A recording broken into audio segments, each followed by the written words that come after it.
का रेसिपीमध्ये तुमचं स्वागत आहे। आज आपल्याला बनायचं आहे पनीर कढाई। पनीर कढाईला पनीर, लसूण, अद्रक, हिरवी मिरची 3-4 घेतल्यात, कांदा, टमाटा, काजू। आता हे आपल्याला फ्राय करून घ्यायचे। मी कढईमध्ये तेल टाकते, कांदा टाकायचा आहे,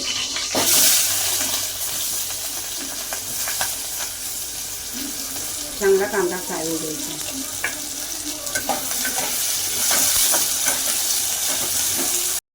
कांदा हलकासा लाल झालेला आहे। आता आपल्याला टाकायचं आहे टमाटा, लसूण, अद्रक पण टाकायचं, त्याच्याबरोबर काजू पण टाकायचे। आता हे चांगलं लाल होऊ द्यायचं। मग मी आता त्याच्यावर झाकण ठेवणार, पूर्ण नरम होईल। मसाला बनवायचा आहे, मसाला फ्राय झालाय, त्याला काढून घ्यायचं आहे। मी गॅस बंद करणार आहे। जो आपण मसाला फ्राय केलाय तो, पनीरला तेल जास्त लागतं। आपल्याला पहिलं पनीर फ्राय करायचं आहे। पनीर फ्राय करून घ्यायचं, फ्राय झालेलं आहे। आपल्याला ते काढून घ्यायचं। पनीर लाल झाले, काढून घ्यायचे।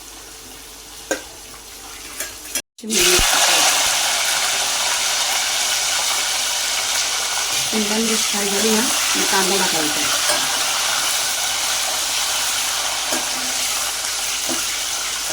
आता हे काढून नाही घ्यायचं, त्यातून मसाले टाकत राहायचे।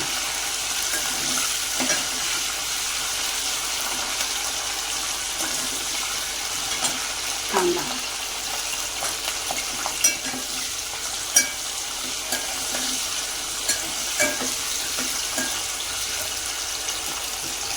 वाटलेला मसाला टाकायचा, तो फ्राय केलेला मसाला तो वाटला आहे।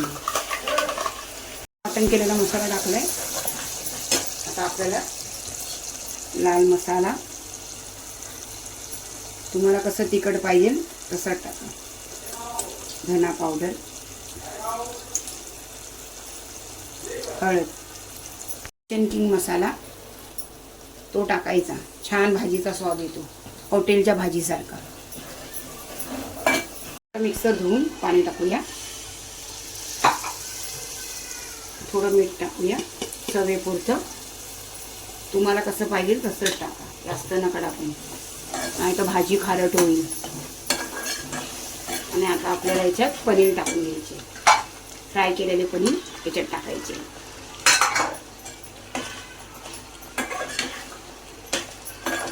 थोडंसं पाणी अजून टाकायचं आहे आपल्याला भाजीला।